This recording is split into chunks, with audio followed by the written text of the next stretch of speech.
शंकराचार्य मध्यमाम् अस्मदाचार्य पर्यन्तां वन्दे गुरु परंपराम्। वाक्यकारं वररुचिं भाष्यकारं पतंजलिं पाणिनिं सूत्रकारं च प्रणतोऽस्मि मुनित्रयम्। मित्राणि नमो नमः। आइए, स्वागत है आपका इस कक्षा में, जिसमें आज हम सीख रहे हैं तत्री सानच। इन दो प्रत्ययों का प्रयोग कहाँ कैसे हमारे शास्त्रों में किया गया है, इनके जो नियम हैं वो आप पहले पढ़ चुके हैं। तत्री और सानच विविध गणीय धातुओं से कैसे होते हैं इसको जान चुके हैं। आज आप पढ़ रहे हैं उसका प्रयोग पक्ष। फिर भी आज हमने तत्री सानच के प्रयोग में और कित्वा और लेप के प्रयोग में क्या फर्क होता है उसे इस डायग्राम के माध्यम से कुछ शब्द लिख करके आपको बताया है। तो आइए पहले उन्हें समझिए और इससे आपको तत्री सानच भी समझ में आ जाएगा और आगे आने वाला कित्वा और कित्वा के स्थान पर होने वाला ल्यप, ये भी आपको समझ में आ जाएगा। यह कुछ पद्य हैं जो हमें दो पुस्तकों में बराबर रूप से मिले। एक तो एक लघु सिद्धांत कौमुदी है, शिवदत्त शर्मा दाधीमत जी वाली, उस संस्करण में ये पद्य मिले और ये गद्य भाग भी वहां पर मिला, यही तत्री सानच के प्रकरण में। दूसरा एक संस्कृत व्याकरणम नाम के एक पुस्तक है, रामचंद्र झा जी ने लिखी थी, पुराने पंडित हैं ये, उसमें भी तत्री सानच के प्रसंग में यह पद्य मिले। अब ये प्रथमतया किन्होंने उद्धृत किए, तो हमें यह लगता है उनको देखने से कि शायद ये दाधीमत वाले संस्करण में ही पहले रहे होंगे, उनका अनुकरण उन्होंने बाद में वहां किया। तो खैर जो भी हो, लेकिन पद्य बड़े काम के हैं, जो बात बताई गई है वो बड़े काम की है। वो आप सुनिएगा क्या कहा जा रहा है।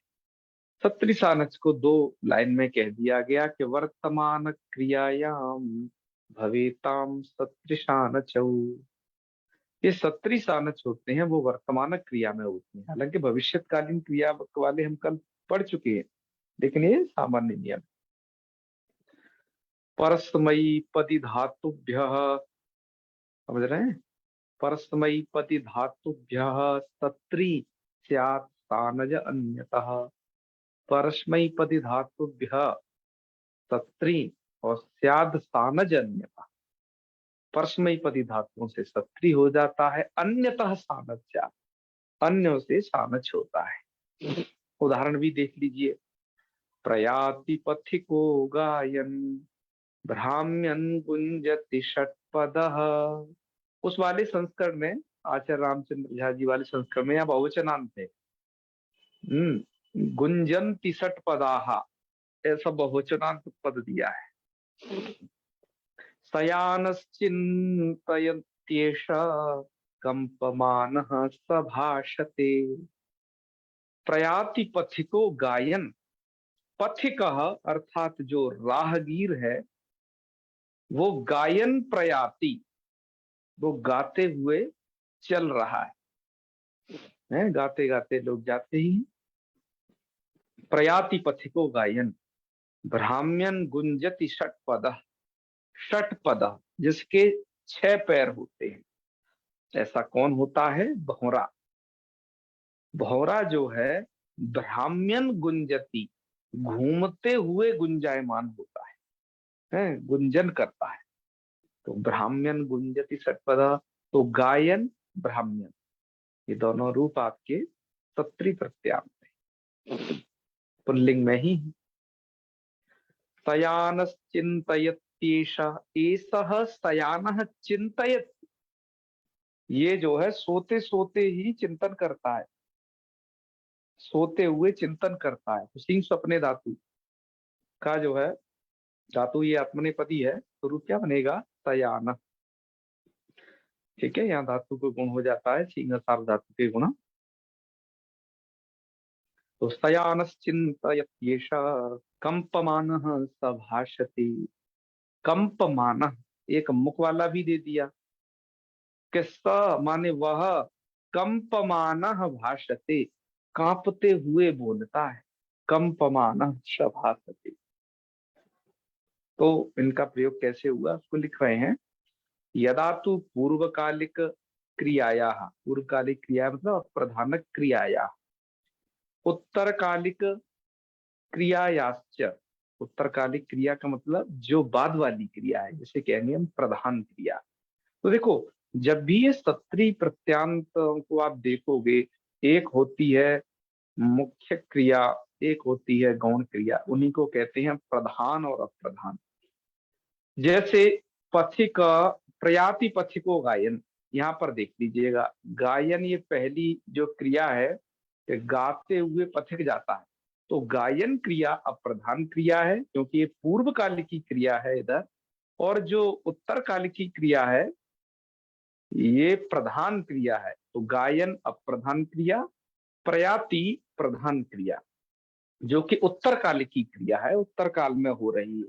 मतलब यहाँ दो क्रियाएं होंगी, एक तो गाना क्रिया, एक उसका जाना क्रिया। तो पथिक गायन प्रयाति, पथिक गाते हुए जाता है। तो आप समझ गए होगे पूर्व काल की क्रिया कौन है और उत्तर काल की क्रिया कौन है। तो यहाँ पर जो सत्री होता है वो पूर्व कालिक क्रिया से होता है, सत्री हो या सामज। ठीक है, बात समझ में आ रही है ना कुछ। ये पूर्व काल की क्रिया उत्तर काल की क्रिया में तो इसलिए समझा रहे हैं कि कित्वा और लेप भी आगे पढ़ाने हैं, उसका संस्कार अभी से आपको बना रहे हैं। तो चलिए आगे बढ़े। तो यदा पूर्वकालिक प्रधान क्रियायाः उत्तरकालिक प्रधान क्रियायाश्च कार्यं सहैव, सहैव इत्युक्ते एकस्मिन् काले भवति। एकस्मिन् काल में तो हो ही रहा है, जब वो जा रहा है तो वो गा भी रहा है साथ में। ठीक है, शयानश्चिन्तयत्येष, वो सोते सोते हुए चिंतन कर रहा है, कांपते कांपते कंपमानाश भाषते, कांपते कांपते वो बोल रहा है। तो बताइए सत्यम जी, एक काल में ही क्रिया हो रही है ना ये सब। तो एकस्मिन्नेव काले भवति, ये जो क्रिया, तदा पूर्व कालिक क्रिया सत्री प्रत्यांता सानस प्रत्यांता व प्रयुज्यते, तब हम उसे इस रूप में प्रयोग करेंगे। उदाहरण ऊपर दे दिए, नीचे एक और उदाहरण देख लीजिएगा। स नृत्यन आयाति, वह नाचते हुए आता है। अत्र नर्तन आगमन क्रिययोः कार्यम एकस्मिन्नेव काले भवति। ठीक है, स्पष्ट हो गया होगा। चलो अब इसी से मिलता जुलता थोड़ा कित्वार लेप में भी समझिए। वहां क्या होता है, वहां भी दो क्रिया होती है, एक एक क्रिया पूर्व में और एक क्रिया उत्तर में। मित्रों अंतर सिर्फ वहां पर यह होता है, यहाँ पर तो दोनों क्रियाएं एक ही काल में हो रही होती हैं। ठीक है, एक लाइन मंत्र बताए खत्म करता हूँ, ये गद्य बाद में पढ़ दूंगा उसका। जब आप सत्री सानच का प्रयोग करते हो तो दो क्रियाएं, अर्थात पूर्व काल की पूर्व क्रिया और उत्तर काल की क्रिया, वो दोनों हो रही होती हैं। तब तो किया जाता है सत्री सानस का प्रयोग। और जहां पर पूर्व काल की क्रिया समाप्त हो जाए है और उत्तर काल की क्रिया चल रही है, वहां पर होता है कृत्वा का प्रयोग है। अक्त्वा कहते हैं बहुत सारे लोग, उनकी भी भाषा में हम अक्त्वा बोल देते हैं। कृत्वा का प्रयोग या कहें लियक का प्रयोग वहां होता है। ठीक है, उदाहरण देख लीजिएगा, वही बात कही गई है कि यदा तू पूर्वकालिक क्रिया कार्यम उत्तरकालिक क्रिया कार्यतः प्रागेव संपन्नम भवति, तदा तू पूर्वकालिक क्रिया कृत्वा प्रत्यांता लेप प्रत्यांता वा प्रयोज्या। यथा सगृहम गत्वा माम अपश्यत, वह घर जाकर मुझको देखा। तो गत्वा वो पहले घर चला गया, पहुंच गया भैया, तब उसने देखा। ठीक है, मतलब वो घर जाने की क्रिया को समाप्त कर चुका है, तो घर पहुंच करके उसने उसको देखा है। ठीक है, तो अत्र गमन कार्यम दर्शन कार्यतः प्रागेव संपद्यते। तो स पूर्वम गृहम गतः ततो माम दृष्टवान, अतः गम धातोः कृत्वा प्रत्ययो भवति, क्योंकि वो क्रिया पहले संपन्न एक कर चुका है। ठीक है, और पश्चन क्रिया को अभी वो बाद में कर रहा है। मुझे लगता है आप अंतर समझ गए होंगे कैसे प्रयोग किया जाना है। आगे हम इसके बहुत सारे उदाहरणों को पढ़ेंगे। मुख्य रूप से तो हम क्या पढ़ रहे हैं, सत्य और सानच को पढ़ रहे तथा युक्तं हैं। च आइए। निप्सितं सूत्रे उदाहरणमस्ति यत् हाँ हाँ, जी जी। ग्रामं गच्छन् तृणं स्पृशति। अत्र हाँ गच्छन् हाँ क्रिया बिल्कुल। अस्ति। हाँ हाँ, तो ग्रामम गच्छन तृणम स्पृशति, वो जाते जाते स्पर्शन क्रिया कर रहा है। तो अत्र तो सूत्रे दोनों क्रियाएं एक कालिक क्रियाएं, तो वो तो सत्री का विषय है। जी हाँ, यदि कोई एक क्रिया समाप्त करके जब दूसरी करेगा तो वहां पर गत्वा पीत्वा, है ना। जैसे विद्यालय गत्वा पठति, तो उसने गमन क्रिया कर चुका, अब वो पाठन क्रिया कर रहा है। और गच्छन तृण स्मृति स्पृशति में तो जा रहा है और तिनके भी छू रहा है, अर्थात दोनों क्रियाएं अभी समाप्त नहीं हुई। ठीक है, स्पष्ट होगा, आगे बढ़े।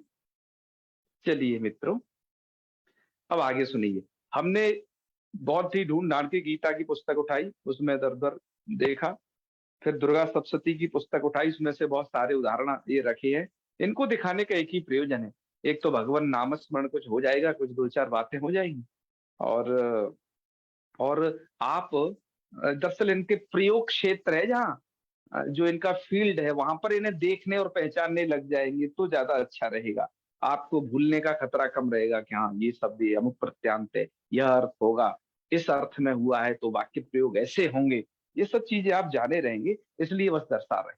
तो चलिए, गीता में सबसे पहले देखिए, गीता में आया है परमम पुरुषम दिव्यम याति पार्थानुचिंतयन्। ये सभी गीता के हैं, विविध अध्यायों के। मैंने अध्याय संख्या यहाँ पर छोड़ दी है कि क्या डालें, जो है बहुत बढ़ जाएगा। तो परमम पुरुषम दिव्यम याति पार्था अनुचिंतयन्, अनुचिंतन शब्द पर गौर करिएगा। यहाँ पर ये चिंत धातु का है, जो आपकी धातु है चुरादीगण की, तो अनुचिंतयन्, अनु उपसर्ग लगा हुआ है बस। ऐसे ही आगे देखिए, ओम इत्येकाक्षरम ब्रह्म व्याहरन् माम अनुस्मरन्। यहाँ पर व्याहरण में भी शक्ति है, माम अनुस्मरण। यह प्रयाति त्यजन देहम, यहाँ पर भी है। गीता का श्लोक है, अर्थ आप समझते ही होंगे, इसमें से काफी सारे श्लोकों को आप समझते होंगे कि ओम इत्येकाक्षरम ब्रह्म, ओम यह जो एकाक्षर ब्रह्म है, इसको व्याहरण है, व्याहृत करते करता हुआ, माम अनुस्मरण, मुझे स्मरण करता हुआ, यह त्यजन देहम है, यह त्यजन प्रयाति, देहम प्रयाति, तो जो देह छोड़ते हुए यह प्रयाति, देहम त्यजन यह सब प्रयाति, मतलब यह लोकात प्रयाति, सब परमाम गतिम याति, वह परम गति को प्राप्त करता है। तो इस प्रकार से प्रयोग यहाँ पर हैं, और भी आपको मिलेंगे। नैव किंचित करोमि ति युक्तो मन्येत तत्त्ववित्, इस वाले में नहीं है, नीचे वाले में। ठीक है, वो पूरा श्लोक था इसलिए दर्शा दिया है। यहाँ पर तो लाइन लगी हुई है, गीता का ये है 5वें अध्याय का ये श्लोक है। पश्यन् शृण्वन् स्पृशन् जिघ्रन् नस्नन् अस्नन् गच्छन् स्वपन् श्वसन् प्रलपन् विसृजन् गृह्णन् उन्मिषन् निमिषन् अपि। भाई इन सब क्रियाओं को करता हुआ, देखता हुआ, सुनता हुआ, स्पर्श करता हुआ, सुनता हुआ, भैया ये विविध प्रकार की क्रियाएं करता हुआ, वहां पर वो प्रसंग है, उसके अनुसार अर्थ आप देख लीजिएगा। इंद्रियाणि इंद्रियार्थेषु वर्तन्ते इति धारय, इंद्रियां ही आपस में बरत रही हैं, ऐसे वहां पर कुछ सांख्य का वर्णन है, ये आप देख लीजिएगा, वहां पर आपको इसको अर्थ सहित मिल जाएगा। मैंने प्रयोग थोड़ा दर्शाने से तो दर्शा दी। अग्रिम पद्य, अनन्येन योगेन माम ध्यायन्तः उपासते, तो ध्यायन ध्यायन्तौ ध्यायन्तः, ये वहां का रूप है, ध्यायन्तः उपासते। फिर है यह स सर्वेषु भूतेषु नश्यत्सु न विनश्यति, वह तत्व ऐसा है कि सर्वेषु भूतेषु नश्यत्सु, सभी भूतों के नष्ट होने पर भी, नश्यत्सु सर्वेषु भूतेषु नश्यत्सु, यहाँ पर देखिए सप्तमी है, तो ये जो है नश्यत्सु विशेषण है भूतेषु का। ठीक है, क्योंकि आप ये पढ़ाई हो कि प्रथमा हो चाहे द्वितीय तृतीय सप्तमी, इनके साथ समानाधिकरण होने पर, लटा सत्री सानचा प्रथमा समानाधिकरणे, इनके साथ, वैसे तो अब प्रथमांत के साथ निषेध किया गया है, मतलब प्रथमांत से भिन्न के साथ होता है, लेकिन बाद में अब भी बता दिया कि प्रथमांत के भी उदाहरण मिले हैं, वो उदाहरण भी आपको पहले दर्शाई जा चुके। तो ये सप्तमी अंत का उदाहरण है। नश्यत सु न विनश्यत, उनके नष्ट होने पर भी जो विनाश को प्राप्त नहीं होता है, ऐसा कौन है आप तक। आगे फिर कहा है न हन्यते हन्यमाने शरीरे, हन्यमाने शरीरे न हन्यते, इस हन्यमान शरीर में भी, ठीक है, तो हन धातु से पहले आप यहाँ क्या कर लीजिएगा, ध्यान दीजिए, कर्मणी प्रयोग है ये क्या है, कर्मणी प्रयोग है, क्योंकि हम धातु से तो आप जो है ये प्रयोग करोगे तो वहां तो आपने घिनन रूप बनेगा है। अब लेकिन ये कब बनेगा, हम धातु से आप यक करिए, यक से हन्य बन जाएगा, और जितने भी कर्मणी प्रयोग हैं वहां पर सब जगह आत्मनेपद होता है। मैं आपको पहले ही बताया आत्मनेपद होता ही है, और जब आत्मनेपद होता है तो उनसे हमेशा सानच ही होगा, सत्री कभी नहीं। तो वहां सानच होगा और आने मुख जरूर लगेगा। तो न नित्य हन्यमाने शरीरे, इस प्रकार के ये उदाहरण। ठीक है, अब है उत्क्रामंतम स्तंभापि भुंजानम वा गुणान्वितम, तो भैया है भुंजानम। ठीक है,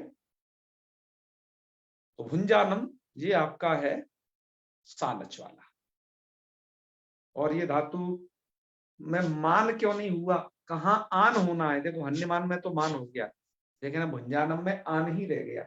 इसको मैं बात बता ही चुका हूँ आपको, कोई धातु जब सप विकर्ण वाला होगा, मतलब सब कहाँ होता है, तो आदि में होता है, चौरादि में होता है, ठीक है, और जिन प्रक्रिया में होता होगा वो, और या फिर जहां जो सविकर्ण वाली धातु में, ठीक है, वहां पर क्या होता है, वहां पर आनी मुख सूत्र लग जाता है, जहां अदन तक परे होता है, तो वहां पर आप समझिएगा मान, अन्यत्र सब जगह आन, तो भुनक्ति रूप बनता है, ये धातु रुधादि गण का है, तो यहाँ पर तो बनेगा भुंजानम व गुणान्वितम। ठीक है, विमूढ़ानानुपश्यन्ति पश्यन्ति ज्ञान चक्षुषा, चलो इसी का था ये, इसलिए जोड़ के बना दिया। फिर है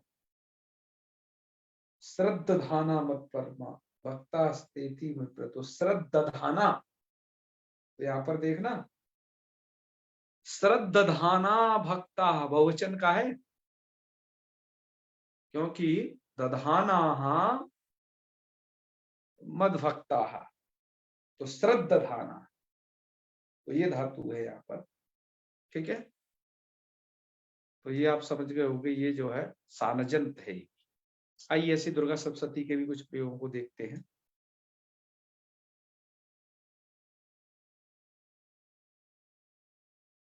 दुर्गा सप्तशती के कुछ प्रयोगों की तो चर्चा हम बीच में करते रहते सत्यम जी आपसे, वो भी हमने डाले हैं। बाकी और भी कुछ प्रयोग हमने इसमें रखे हैं, उन्हें भी आप देखिएगा।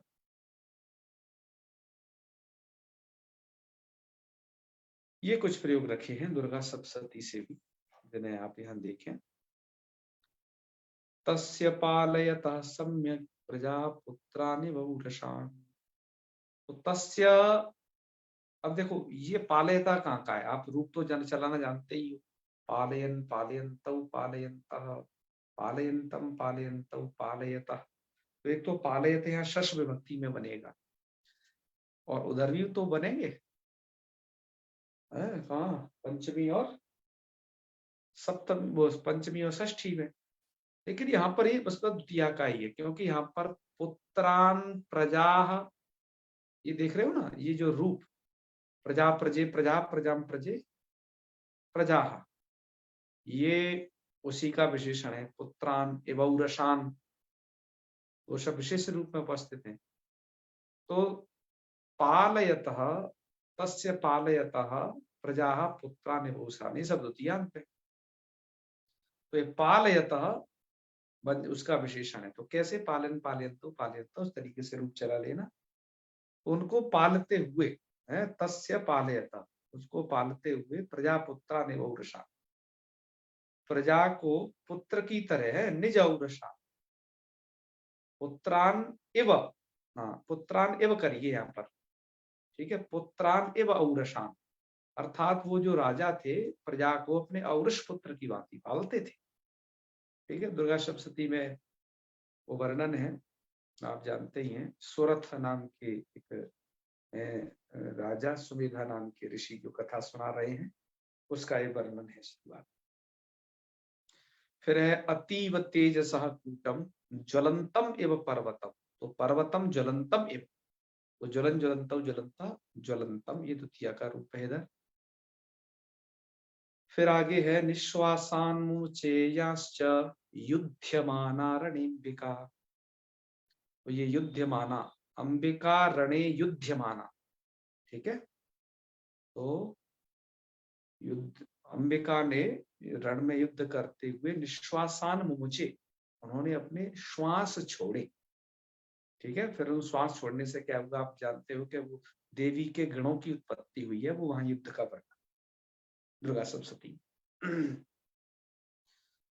अब देखिए इधर, अनायस्तानना देवी स्तूयमाना सुरर्षि, तो देवी सुरर्षि भी स्तूयमाना, तो देवी सुरर्षि भी स्तूयमाना, तो स्तूयमाना प्रयोग है जो कि सानच वाला है। आगे देखिए, नासयन्तो असुर गणान, नासयन नासयन्तौ नासयन्तः असुर, और नासयन्तम नासयन्तौ, नासयन्तः कहाँ बन जाएगा भैया, नासयन नासयन्तौ नासयन्तः, और नासयन्तम नासयतौ नासयतः, तो नुन तो वहीं तक होगा, है ना,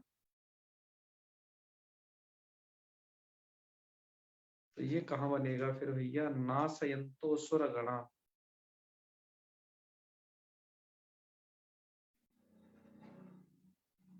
देवी, ठीक है, तो नासयन्ती नासयन्तौ नासयन्तः नासयत, नासयन तो बनेगा क्या, देखना पड़ेगा क्या यहाँ नुन, क्योंकि असुर गणान कह रहे हैं ये, देवी शक्त्युपब्रह्मिता, देवी शक्ति से जो उपब्रह्मिता है, तो वो असुर गणान नासयंता, ऐसे ही रखना पड़ेगा कि देवी शक्त्युपब्रह्मिता, अर्थात शक्त्युपब्रह्मिता जो देवी है वो असुर गणान नासयंतः, असुर गणों का नाश करते हुए, फिर आगे अवादयंता, और बजाते हुए,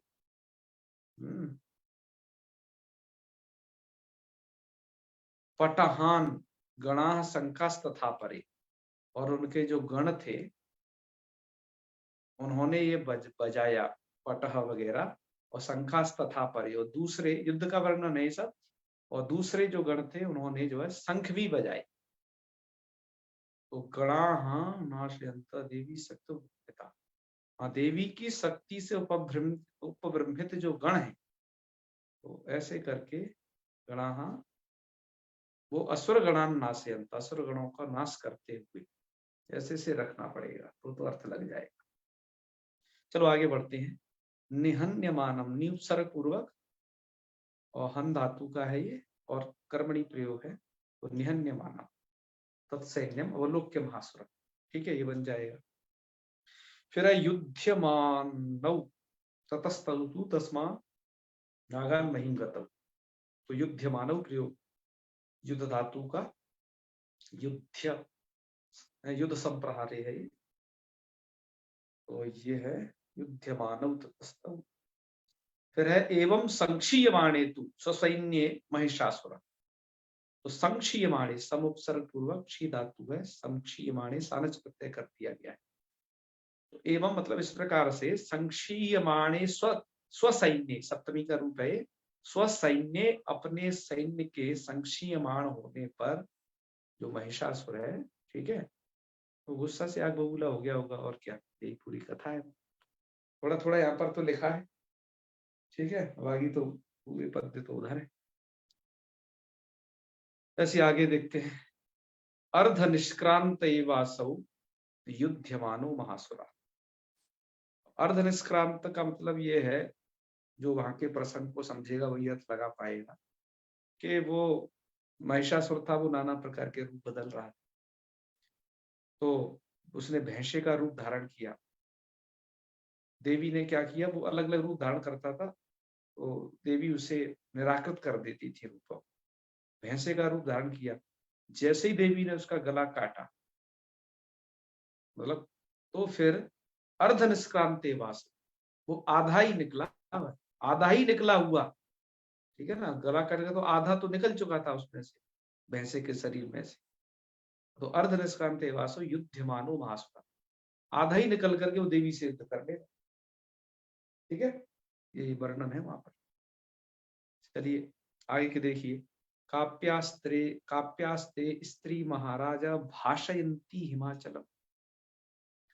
पंचम अध्याय का वर्णन है कि काप्यास्ते स्त्री महाराजा, वो दूत ने देखा, भाषयंती हिमाचलम, जो हिमाचल को भाषयंती अर्थात बहुत ही प्रकाशमान कर रही थी वो स्त्री है, ये कहा। फिर आगे वही वर्णन है देवी का ही, स्त्री रत्नम अति चारुवंगी, चारुवंगी अर्थात सुंदर शरीर वाली जो स्त्री है, द्योतयंती दिशस्त्विषा, ये स्त्रीलिंग के प्रयोग है, ये भाषयंती भी स्त्रीलिंग का ही था। द्योतयंती दिशस्त्विषा, दिशाओं को त्विषा अपनी कांति से, त्विष शब्द का, त्विष कांति को कहते हैं, त्विषा, और त्विषा तृतीया का रूप है। त्विषा अर्थात अपनी कांति के द्वारा, दिशस द्योतयंती, दिशा को द्योतित करती हुई है, वो देवी का वर्णन है वहां पंचम अध्याय, वो है। तो फिर आगे थोड़ा सा और हम बढ़े, ये सप्तम अध्याय का है, वहां पर ध्यान में ये आए हुए हैं शृण्वतीम श्यामलांगी। तो ये शृण्वतीम यहाँ प्रयोग है, वल्लकीम वादयंती, वल्लकीम अर्थात वीणा को, वादयंती बजाती हुई, तो वादयंती प्रयोग है यहाँ है, ये द्वितीयांत प्रयोग है ये सब। तो इस प्रकार का आपको प्रयोग क्षेत्र मित्रों ये तमाम मिलेगा। यहीं तक हम पढ़ पाए, थोड़ा समय हो गया था, इसलिए इसके आगे के उदाहरण जो बचे हैं, चंडमुंड का पद, रक्त बीज का पद, वो सब प्रकरण बचा रह गया है, उसमें बहुत सारे ऐसे तमाम प्रयोग हैं, ठीक है। तो केवल हमने तो मित्रों दिशा निर्देश मात्र किया है, बाकी आप लोग स्वयं विद्वान हैं, बुद्धिमान हैं, ऐसे प्रयोग को देख सकते हैं। इस प्रकार के पूर्व प्रयोगों को हम पूर्व में भी बता चुके हैं, कुछ उदाहरण सहित भी, जो हमने सबसे पहले जब इसको प्रकरण को पढ़ रहे थे, तो वहां पर भी आपको ये प्रयोगों को खूब सारा बताया था कि ऐसे ऐसे प्रथमांत के साथ समानाधिकरण होने पर ऐसे बनेंगे, इसके साथ ऐसे बनेंगे। तो चलो एक बार उन्हें निकालते हैं, मिल जाए तो।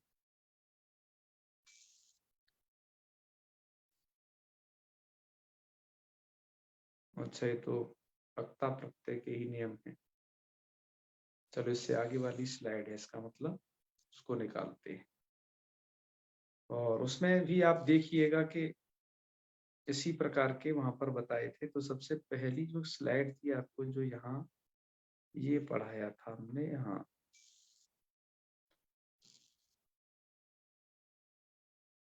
अच्छा, ये भी किताई प्रत्यय की थी, इससे आगे ये किता कितवतु को भी तो बहुत पढ़ाया है सत्री सानस की तरह, तो वो भी खूब खुल रहे हैं भैया। किधर हो, यहाँ से है, यस। सत्री सानस के विषय में पहले जो आपको बात बताई थी, वो प्रयोग ऐसे ही होते हैं इनके, जैसे द्वितीयांत के साथ उदाहरण प्रस्तुत किए गए थे, जैसे पचंतम चैत्रम पश्य, पकाते हुए चैत्र को देखिए। तो चैत्रम पचंतम, मतलब यही विशेष भाव है इनमें।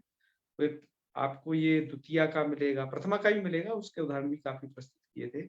ऐसे ही पचता चैत्रेण मोदकम भुक्तम, पचते चैत्राय फलानि देहि, पचता चैत्राद अधीतम। तो अलग अलग विभक्तियों से ये सभी उदाहरण आप देख रहे हैं। पचता चैत्रस्य प्रवचनम, श्रूयते, ऐसे कुछ क्रियापद लगा दीजिए। पचति चैत्रे सर्वे गुणा दृश्यन्ते, ये आपको उदाहरण भी शायद भी बताया था, ऐसे ऐसे आप इनके प्रयोग को कर सकते हैं। और इसके अलावा भी हमने आपको एक पुस्तक ग्रुप में शेयर की थी, सत्री सानचों के कैसे आपको लौकिक प्रयोग करने हैं, वो प्रयोग स्थल भी आपको देख लेने चाहिए। अब आइए यहाँ पर हम और कुछ जरूरी रूपों की भी चर्चा कर लेते हैं। ठीक है, तो कुछ रूपों की, कुछ वाक्यों की, चलो पहले कुछ वाक्यों की चर्चा कर लें। इधर कुछ वाक्य भी हमने आज एक डाउनलोड किए थे, ये उदाहरण है सब के सब सत्री सानच के। ठीक है, ये लौकिक उदाहरण है जिन्हें आप करते हैं। आजकल ऐसे इसी स्टाइल में छोटे बच्चों को सत्री सानच का प्रयोग पढ़ाया जाता है, तो हमने कहा एक आध दो उदाहरण आपको भी दे देते हैं, जब आपको भी किसी को पढ़ाने होंगे तो इसी तरीके से आप उन्हें पढ़ा लें। जैसे कलाकारः तबला वाद्यम वादयति, तबला वाद्य को बजाता है, और श्रोतृभिः प्रशंस्यते, श्रोता उसकी प्रशंसा करते हैं। तो इसको आप ऐसे बनाएंगे कि तबला वाद्यम वादयन कलाकारः श्रोतृभिः प्रशंस्यति, या फिर तबला वाद्यम वाद्यमानः कलाकारः, दोनों उभयपदी धातु है, तो श्रोतृभिः प्रशंस्यति, ऐसे बना सकते। ठीक है, पत्राणि पतन्ति और वायुना नीयन्ते, तो ऐसे बना सकते हैं पतन्ति पत्राणि। पतन्ति पत्राणि क्यों कहा, ध्यान रखिएगा, ये पत्राणि शब्द नपुंसक लिंग है, और ये पतन्ति, ये रूप को समझना पड़ेगा आपको। आप पतत शब्द को समझिए, आपका रूप जो होगा नपुंसक लिंग में, क्योंकि पत्राणि नपुंसक लिंग है, तो आपको भी नपुंसक लिंग का बहुवचन प्रयोग करना है। और रूपों के विषय हम बता ही चुके हैं, जैसे जगत, जगत, जगती, जगंती, तो जगंती बहुवचन में बनता है, ऐसे पतत, पतत, पतति, पतंती, ये बनेगा। तो इसलिए पतंति पत्राणि वायुना नीयन्ते, इसलिए ऐसा प्रयोग बनाया है। समझ रहे हैं ना, नपुंसक लिंग का एक प्रयोग है। ठीक है,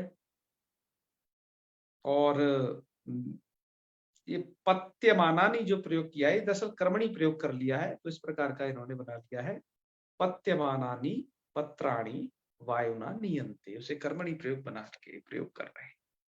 जैसे आरोहन कपि इतस्ततः पश्यति, पहले तो कपि आरोहति, बंदर चढ़ता है, और इतस्ततः पश्यति, इधर उधर देखता है। इसको बनाएंगे तो ऐसे बनाएंगे कि आरोहन कपि इतस्ततः पश्यति, और सानस प्रत्यय कब कर पाओगे, जब वो धातु आत्मनेपदी होगा तब। तो जब हम उससे कर्मणि प्रत्यय करेंगे तो वो वहां पर आत्मनेपद हो ही जाना है, इसलिए आरूह्यमानः कपिः इतस्ततः पश्यति, ऐसे भी उदाहरण बनेंगे। द्विवचन के भी इधर उदाहरण दिए गए हैं। अश्वौ धावतः, अश्वौ च स्खलतः, वो अश्वौ न स्खलतः, तो ऐसे बोलेंगे इसको कि धावन्तौ, द्विवचन में धावन्तौ अश्वौ न स्खलतः, सानच में धाव्यमानौ अश्वौ न स्खलतः। ठीक है, ऐसे इनको प्रयोग बनाए। तो ये तो द्विवचन के उदाहरण है, मुझे लगता है आप समझ गए होंगे इतने सारे उदाहरण। अब क्रीडति मित्रे जलपानम अपि न कुरुता, ठीक है, मित्रे क्रीडता, हाँ इसको थोड़ा देख लीजिएगा, ये द्विवचन में। अच्छा, एक स्त्रीलिंग का, एक नपुंसक लिंग का उदाहरण और देख लीजिएगा। ठीक है, चलो इन्हें बोल ही देते हैं। जैसे बालिके गच्छता, दो बालिकाएं जाती है, बालिके वार्तालापम च कुरुता, तो इसको ऐसे बनाएंगे गच्छन्त्यौ, देखो क्यों गच्छन्ति, गच्छन्त्यौ, गच्छन्त्या। मैंने बताया था आपको एक नियम कि जब आप स्त्रीलिंग में प्रयोग करेंगे तो वह नुम हो जाता है, क्योंकि गम धातु सप विकर्ण वाला है। तो इसलिए गच्छन्त्यौ वालिके वार्तालापम कुर्ता, ये ऐसा रूप, ऐसा जो प्रयोग बनेगा। और सानच प्रत्यय जब आप कर देंगे तो इन्होंने दूसरा उदाहरण इसमें दे दिया है, क्रीड्यमाने मित्रे जलपानम अपि न कुरुता। ठीक है, ये वाला उदाहरण दे दिया है। तो खैर कोई बात नहीं, जब इन्होंने ये दे दिया, वैसे ये नीचे इन्हें उदाहरण देना चाहिए, क्योंकि क्रीड़ा की बात तो इन्होंने आगे की है। ठीक है, यहाँ पर तो ये वार्तालाप की बात कर रहे हैं। तो यहाँ पर यदि इसी वाक्य से यदि आप बनाना चाहोगे सानच प्रत्यय करके, तो आपकी गम धातु से यक प्रत्यय करके तो गम्य बन जाएगा। तो गम्य माना बनेगा, ध्यान रखिएगा, यहाँ पर जो रूप बनेगा स्त्रीलिंग में तो गम्य माना बनेगा टावंत। और गम्य माना अब इसको बोलेंगे तो ऐसे बोलेंगे, तो गम्य माना गम्य माने, ऐसी बालिका बालिके, तो गम्य माने वालिके वार्तालापम कुर्ता। ठीक है, ये क्रीड माने तो इन्होंने आगे इसका बना दिया है नपुंसकलिंग का, तो आप देख लीजिएगा, क्रीडति मित्रे, देखो मित्रे क्रीडता मतलब मित्र मित्रे मित्राणी, रूप याद रखिए। तो मित्रे क्रीडता का मतलब ये हुआ कि दो मित्र खेलते हैं। ठीक है, और मित्रे जलपानम चकुरता, तो ऐसे बनाएंगे इसको, क्रीडति मित्रे जलपानम अपि कुरुता, खेलते हुए मित्र जलपान भी करते हैं, वो दो हैं जी। समझ गए ना? हाँ, ऐसे ही क्रीड माने मित्र जलपान कुरुता, वो सानच का प्रयोग है। तो प्रयोग ही कर लोगे, क्यों जी, ऐसे अभ्यास तो करना ही होगा, तो आप वाक्य ज्यादा से ज्यादा बना पाओगे, और वाक्य बनाना ही मुख्य कलाकारी है इसकी। चलो इसमें देखते हैं इसमें और क्या क्या है। भैया ऐसे ऐसे पुस्तक से उठा करके वाक्य प्रयोग करने हैं, ऐसे बच्चों को करवाए जाते हैं। हमें आपसे कह रहे हैं, आप ये मत सोचना भैया हम महान विद्वान आदमी हैं, हम तो व्याकरण के लघु सिद्धांत कौमुदी के सूत्र ही सूत्र धुआंधार पढ़ते हैं।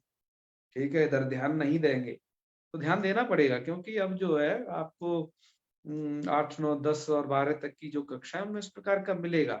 आप किसी को ट्यूशन पढ़ाने जाएंगे तो अब उसे कैसे करवा पाओगे सब। तो ये कोष्ठात वाला तो स्वयं कर लेना, और एक वचनम बहुवचनम वाले उदाहरणों को आप स्वयं देख लीजिएगा। अच्छा, इन्होंने बदलने को कहा है, जैसे वो कैसे कैसे पूछते हैं आप ये देख लीजिएगा। कैसे, दुग्धम पिबन शिशु हसती, इसको बहुवचन में बदलना है, तो कैसे बदला इन्होंने, दुग्धम पिबंतः शिशवः हसन्ति। है, देखो कितना बढ़िया अभ्यास है। फलम खादन कपिः उत्कूर्दति। ठीक है, फलानि खादन्तः कपयः उत्कूर्दन्ति। मेघ गर्जनम श्रुत्वा मयूरः नृत्यति। अच्छा, इन्होंने अब तो श्रुत्वा कर दिया, तो वो तो सुन करके, अब तो सुन लिया ना, सुन करके नृत्य कर रहा है। तो ये ठीक है, मेघ गर्जनम श्रुत्वा मयूरः नृत्यति, केवल बहुवचन बदला है। हाँ, ये फिर देखिए ये वाला, पाठम स्मरंती कन्या अस्वपत, पाठ स्मरण करती हुई कन्या सो गई याद करते करते। कन्या क्या, हर कोई अब सो जाता है आजकल तो, है। और पाठम स्मरंत्य कन्या अस्वपन, तो ये बहुवचन का देखो, क्रिया में भी साथ साथ अभ्यास है उनके साथ साथ। तो भैया ठीक है, ऐसे ऐसे आपको ये प्रयोग समुचित बनाने हैं, तो आप बना ही लेंगे। ठीक है, कैसा लगा? बढ़िया। कुछ चीज को और आप देख लेना, मैं आपसे कह रहा हूँ, ये सत्री सानच के लिए ऐसे तो हमने बहुत सारी पुस्तकें देखी, आपने जैसा देखा, हमने आधुनिकतम पुस्तकें भी देख ली जो कि चल रही हैं इस विषय में, आपको दर्शाई अभी स्क्रीन पर। एक संस्कृत भारती से प्रकाशित है सत्री सानजंत मंजरी नाम की एक किताब, वह भी आपको देख लेनी चाहिए, बड़ी सरल विधि से उसमें सत्री सानज प्रयोगों को बताया गया है। इनका कितना प्रयोग विस्तार है ये आपने देख लिया, मैंने आपको बहुत उदाहरण शायद इतने दिनों में, और कभी कुछ बता दिया, कभी ऐसे, सबको व्यवस्थित तरीके से हम बताते रहे। लेकिन लास्ट में आपको ये भी जान लेना चाहिए कि और भी कुछ ऐसे प्रयोग हैं जो इनसे कैसे बनते हैं, जो इसलिए भैमी व्याख्याकार ने जो रूपों की तालिका दी है उस पर भी आपको ध्यान देना चाहिए। यदि आप जैसे भूलते हैं कि इसका क्या बनता है, ठीक है, सप्तरी सानस के प्रयोग बनाने के लिए विधि क्या है, मैं आपको शॉर्टकट विधि ये बता चुका हूं पहले, कि सबसे पहले चिंतन करिए। जैसे आपसे पूछा कि इस धातु का है सत संज्ञक प्रत्ययों के होने पर क्या रूप बनेगा, तो सबसे पहले आपको ये सोचना है कि धातु किस गण का है, आत्मनेपदी या परस्मैपदी। जब इतना आप विचार कर लेंगे तो गण के विचार करने से क्या होगा, आप विकर्ण वहां लगा पाओगे। क्यों? धातु और सत्री सानच के बीच में विकर्ण प्रत्यय होता है, तो उस विकर्ण प्रत्यय को आप सोच पाओगे कि किस गण की है, और किस गण की होने से ये भी सोच पाओगे जब स्त्रीलिंग का रूप बनाओगे कि ये सप विकर्ण की है या शन विकर्ण की है, तब तभी मैं सब शनोर नित्यम से नुम करूं है, और कहाँ की है वो वैकल्पिक नुम करूं, वो सब व्यवस्था आपको बता दिए। तो इसलिए पहले गण सोचना है, उसके बाद ये विचार करना है ये धातु परस्मैपदी आत्मनेपदी है। क्यों? परस्मैपदी होने पर आप उसे सत्री कर पाएंगे, अन्यथा सानच कर पाएंगे। वह पदी होगी तो दोनों ही कर पाएंगे, तो ये विचार करना है। ठीक है, यदि कर्मणी प्रयोग कर रहे हो ना तो हमेशा सानच ही करिए। ठीक है, जैसे जैसे क्रियमाणः है, पठ्यमानः, गम्यमानः, क्रिया गम्यमाना क्रिया, यह करिए। ये सब मैं तरीके आपको बता चुका हूं पिछले वीडियो में, और लेकिन आप फिर भी सोच रहे हो कि अरे बड़ी समस्या हो रही है, कैसे कर पाए सत्री सानच के। तो भैया अष्टाध्यायी.com नाम का ऐप आ ही चुका है। अब आपको नहीं आ रहा किसका सत्री होगा कि सानच होगा, रूप क्या बनेगा है, इतने इन हमारे 5-6 वीडियो को देखने की हिम्मत आप में नहीं है, तो आप तो क्या करिए, उस अष्टाध्यायी.com ऐप को खोल करके देख लीजिए। उसमें कृदंत पर जाना है, उस पर कृदंता, उस पर तो वहां पर कृदंत वाले बहुत सारे प्रत्ययों के रूप दिए, एक लाइन में ये भी मिल जाएंगे, तो आपका काम चलाऊ सरकार बन जाएगी। ठीक है, हाँ, जब तक कोई आपको टटोलेगा नहीं, छात्र नहीं पूछेगा कि यही क्यों बना गुरुजी ये बताइए, तब अटक जाओगे, क्योंकि वहां उतनी बात नहीं लिखी है। तो उसके लिए आपको ये वीडियो देखनी पड़ेगी इतनी। अतः ये हमने बताया, ये इसलिए इसकी अब मतलब उपेक्षा नहीं की जा सकती, सभी बनाना हमारा सफल है। ठीक है, अंत में हम आपको वो कुछ प्रयोगों को देख लेते हैं, दिखा देते हैं, और उनको देखने दिखाने का यही प्रयोजन है कि आप उन्हें कम से कम पढ़ें। ठीक है, हम उन सबको यहाँ पढ़ाने वाले नहीं, हम आपको दिशा बताते हैं, अच्छा ऐसा कर लीजिए, वहां से पढ़ लीजिए, जो जरूरी चीजें हम बता ही देते हैं, और वहां से पढ़ने के बाद जो समझ में ना आए उन्हें फिर चिंतन कर लीजिए। क्यों भैया? इसलिए कि इस संसार में ये जो अनंत, क्या बोलते हैं उसको, अनंत कालम, वो अल्पश्च कालो भविघ्नताच, ये जो विद्या है ये तो अनंत है। ठीक है, तो इसलिए यत् सारभूतम तद उपासनीयम वाली बात है, तो सारभूत की हम लोग उपासना कर रहे हैं। तो मैं आपको कुछ चीजें भैया दिखा दूं, स्क्रीन शेयर मुझे करनी पड़ेगी, मैं ले आता हूं आपको अपने मोबाइल यंत्र के स्क्रीन पर, और भैया ऐसे कर लेते हैं रोटेट, और अब ले जाते हैं आपको उस ऐप पर जहां पर हमने बहुत सारी पुस्तकें आप लोगों के लिए रखी हुई हैं, उनमें से सिर्फ एक ही पुस्तक, ठीक है, डर ही नहीं, सिर्फ एक ही पुस्तक बताएंगे। ये है लघु कौमुदी वहमी व्याख्या वाली, और यहाँ से इन रूपों को सीधा आप देखिए, यहाँ पर क्या किया गया है कि अकारादि क्रम से विविध धातुओं से वो रूप बनाए गए।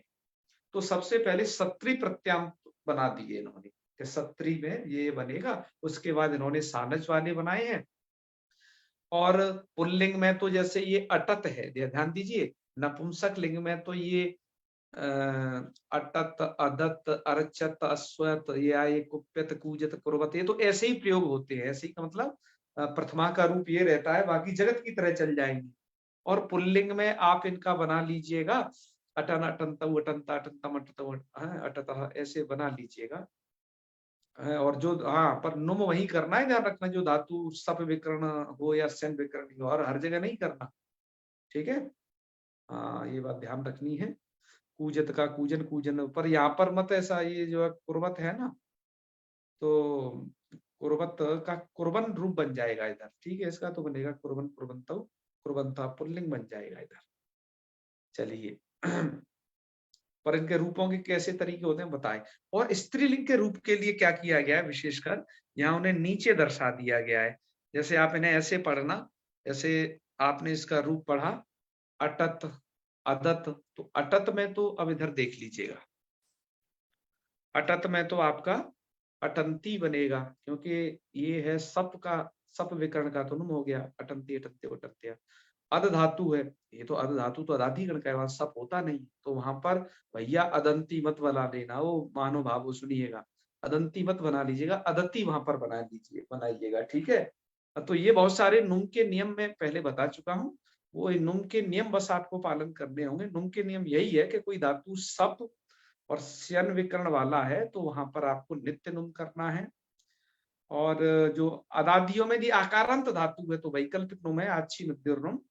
वो हम आपको बहुत सारे नियमों को, दो चार मुख्य नियम है वो बता दी है क्या कहें। अब बस आप जिस रूप को देखो कि किस धातु से भैया क्या बनेगा, अर्च से अर्चत, देखते जाओ। अस धातु से सत, ये रूप ध्यान देना, कोई आपको अटका दे और आप टोन में बह जाओ, असत मत कर देना, यहाँ सनसोरन लोपा लगा लेना, क्योंकि हमने आपको वीडियो में अपने ये भी बता चुके हैं कि इनको क्या क्या कार्य होते हैं, इन प्रकृतियों को वो भी बता चुके हैं। सनसोरन लोपा से आकार का लोप होकर के भाई सत्री का अत बचता है ना, अत, और अस में से आकार चला दी, हटा दिए आप, तो स प्लस अत सत रूप बन जाएगा। पुल्लिंग में सन संतौ संता संतम संतौ सता, स्त्रीलिंग में ठीक है सती सत्यु सत्या, ऐसे रूप चल जाएंगे। तो अति वहां का है ध्यान रखना, इसलिए नुम नहीं होगा, अदादि का है धातु। और यदि नपुंसक लिंग है तो जगत, तब जगत शब्द की तरह चलेगा, सत सत है, और सती और संति, ऐसा रूप चलेगा वहां पर नपुंसक। ध्यान रखिएगा, कुछ रूप बहुत विशेष हैं जिन पर मैं चर्चा करूंगा बीच बीच में, और बाकी तो आप दर्शन करते जाइए, दर्शन ही आपको पुण्य प्रदान करेगा इनका। तो आप धातु है आपनो वन, ठीक है। इण धातु का यहाँ पर यत रूप बनता है, क्या प्रक्रिया है वो आप संधि वाली से प्रक्रिया जान लीजिएगा। इच्छत कथयत, कथ धातु चुरादी गण का, इसलिए कथयत रूप बना है। ये सत्री प्रत्यय होने पर केवल प्रातिपदिक प्रातिपदिक है ना, और इनके रूप ये पुल्लिंग में बनाने हैं तो उसकी प्रक्रिया अलग से कर लेना। अच्छा, क्रम धातु में जो स्यन है वो विकल्प से होता है, मैंने आपको पढ़ाते समय भी बताया था, पाप भ्रास बिलास भ्रमु क्रमु क्रम त्रसि त्रुटि लसा, तो ये क्रामत भी बनेगा और क्राम्यत भी बनेगा, ठीक है। और एक बात और ध्यान रखिएगा, जब खरीदने की धातु है तो क्रीणत बनेगा, अन्यथा क्रीडत बनेगा, तो इसका तो रूप ये बनेगा क्रीणन क्रीणंत क्रीणंत, इसका, और इसका क्रीडन क्रीडंत क्रीडंत। ये थोड़े भैया याद रखिएगा, टोन में टोन नहीं मिल जाए कहीं। कुप्यत कोणत क्षाम्यत, ठीक है भैया। चलत, चलत तो बहुत प्रयोग होता है, चलन चलंत चलत, चिन्हवत चरत जिगरत, अकारादि क्रम से दिए हैं भैया, जहां अटको वहां देख लेना। ये तो सभी के सभी इन्होंने सत्री प्रत्यांत दे दिए हैं। त्रिधातु से तरत, तरन तरंत तरंता, ये रूप बनेंगे पुल्लिंग। चलो, और चर धातु भी तो दी है, चरण चरंत चरंता, वो आगे दी होती है, नहीं पीछे निकल गई। चर कहाँ आई थी, ये रही चरत, क्योंकि एक श्लोक आता है, मुझे भी याद आ गया पद्य, कि यदि क्षेद वसी कर तुम जगद एके न कर्मणा। आप सब लोगों के लिए बड़ा ही काम का श्लोक है ये।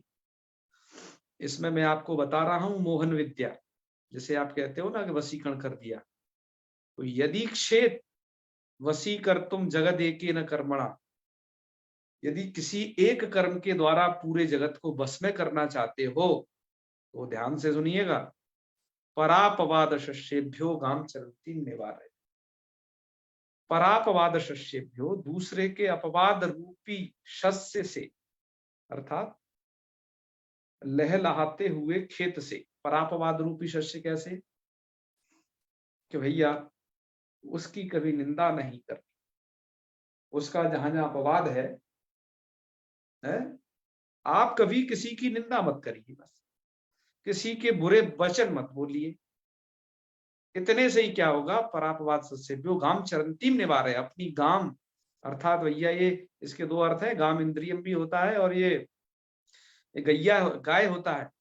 अपनी गाय को उस खेत से निकाल लो जिसमें किसी ने अपना फसल बो रखी। यहाँ पर कहने का मतलब है जो परापवाद रूपी है, निंदा परक जो वाक्य अथवा फालतू के चुगली परक वाक्य हैं, इसको आप जीवन से हटा लो तो आप जगत को वश में कर लोगे। यही एक कर्म के बाद चरण चरण गाम चरंतीम निवारय, तो मुझे चरंतीम से याद आ गया, इसका ही प्रयोग है वो, ठीक है, वो स्त्रीलिंग में प्रयोग है बस। ठीक है, दंडत है ददत हो, जहां टक जाओ वहां देख लेना भैया। इनको दिखा रहे हैं, देखो इन्होंने कितने सारे रूप दिए हैं, 112 तो ये दिए हैं, नीचे सब स्त्रीलिंग के भी दे दिए हैं कि आपको कहाँ नुम करना है कहाँ नहीं करना है, ये भी आपके लिए क्लियर हो जाएगा। अच्छा, लिख धातु का लिखत है, लिखन, लिखन लिखन तो लिखनता ये बनेगा, ठीक है। अच्छा, श्रु धातु का है जी श्रृणवत, श्रु श्रृणवत, इसी का रूप अभी पढ़े थे हम। श्वसत श्वास लेता हुआ, श्वसन श्वसनतौ श्वसनसा। सिंचत, ठीक है, सींचते हुए। बढ़िया बढ़िया प्रकरण इन्होंने, अरे वाह, इन्होंने तो खूब धातु दे दी, 152 यहाँ दे दी है। अब जब सानच प्रत्यांतों को जब इन्होंने बनाया है तो एक बात ध्यान रखना, सानच तो आत्मनेपदी धातुओं से होता है, तो इन्होंने कुछ तो आत्मनेपदी धातु जो है रियल वो ले ली है और कुछों का कर्मणी प्रयोग करके ले लिया है। ऐसा ध्यान में रखते हुए आप इस भैमी व्याख्या को पढ़ेंगे। जैसे यहां पर क्री धातु को देखिए, हैं, तो क्री रुक्रिया, इसका आप क्री धातु को परस्मै पद में भी पढ़ चुके हो, तो वहां से आप कुर्बन बना चुके हो। ये धातु वह पद ही है तो सानच भी होगा, तो कुर्बाण, भैया कुर्बाणा हो तो क्रियमाणा कहाँ बनेगा, भैया क्रियमाणा वहां बन जाएगा जब आप इसे कर्म में प्रत्यय करोगे, यह प्रत्यय जिसको आप बनाते हो ना, क्रियते क्रियते क्रियंते, वहीं पर बनेगा एक क्रियमाणा कर्मणी प्रयोगों में, ठीक है। कर्तरी प्रयोग तो आप जान चुके इसके। तो इन्होंने साथ में कुछ धातुओं के कर्मणी प्रयोग दे दिए, जैसे प्रार्थयमाना तो अर्थ धातु का बन गया, और प्रार्थ्यमाना ये भी बनेगा कि नहीं, यस बनेगा, कहाँ, कर्मणी प्रयोग है ये, ऐसे बनेगा। तो इनको ऐसे भैया ध्यान से पढ़ना। हाँ, एक बात और, आश धातु आस उपवेशने, यहाँ पर ईदास सूत्र लगता है, बस एक नया सूत्र है इसी में, उससे आसीना बन जाता है, बस और कुछ नहीं। और इंग धातु है, ये अधिउपसर्ग पूर्वक प्रयोग होता है हमेशा, तो इसका अधि आना बनेगा, ठीक है। हाँ, और ये क्या है, आत्मनेपदी है तो अधि आना, और उसमें क्या प्रयोग आता है कि नैक शास्त्रम, नैक शास्त्रम अधियाना गच्छति शास्त्र निर्णय, ऐसा एक पंक्ति आता है कि एक शास्त्र को पढ़ करके निर्णय नहीं होता है, ठीक है। चलिए, ईक्षमाणा पन्नी निरीक्षमाणा भी बन जाएगा, उसमें ये कर्मणी प्रयोग है, इसमें क्या इन्होंने प्रयोग कर दिया है, निरुपसर्ग का प्रयोग, तो निरीक्षमाणा। तो ये भैया सानच के प्रयोग इन्होंने बनाए हैं, ये आपको देख लेने हैं, जहां क्या क्या कार्य करना है उन सब कार्यों का संग्रह इन्होंने कर दिया है, ठीक है। इन सब की विशेष जो जहां जहां जो प्रक्रिया होती है वो बता चुके हैं। जब आप प्रक्रिया आपके दिमाग में न बने तब रूप यहाँ से देख लीजिएगा, बड़ा ही इन्होंने संकट से उबार दिया है, ये रूप लिख करके आप देख सकते हैं, उन्हें वेरीफाई कर सकते हो कि हमने जो रूप बनाया वो सही है, ऐसे उसे चेक कर सकते हैं। वेष्टमाना, शंखमाना, श्रीयमाना, और जो भैया ये श्रीयमाना जहाँ बनाए हैं ना आंग उपसर्ग लगा करके, आश्रीयमाना भी रूप इसी से बनता है। तो उपसर्गों के तो बड़े बड़े चमत्कार हैं भैया, उनके तो हरि अनंत हरि कथा अनंता है, कहाँ तक है, उपसर्ग लगते ही तो इतने रूपों की सर्जना हो जाती है कि लेने के देने पड़ जाते हैं। तो ठीक है मित्रों, यही है, इतने ही तक काफी सारे रूप हैं। और हाँ, ये लास्ट में चर्चा करना है, जो वर्तमान शब्द है ना वो भी वृतु वर्तने धातु से बना है, वर्तमान है, इसको देख लीजिएगा ध्यान से। और विद्यमान जो शब्द बना है वो भी विद धातु से बना है, विद्यमान, है, सानच सानच प्रत्यांत। तो इन पर विशेष आपकी दृष्टि जाए। ठीक है, तो सत्री सानच को इतना ही रखते हैं, समझ गए होगे तो ठीक है, समापन करते हैं। ठीक है जी। ओम सर्वे भवन्तु सुखिनः, सर्वे सन्तु निरामयाः, सर्वे भद्राणि पश्यन्तु, मा कश्चित् दुःखभाग् भवेत्। ओम शांति शांति शांति। सर्वेभ्यो नमो नमः। शुभ रात्रि। प्रणाम। प्रणाम। शुभ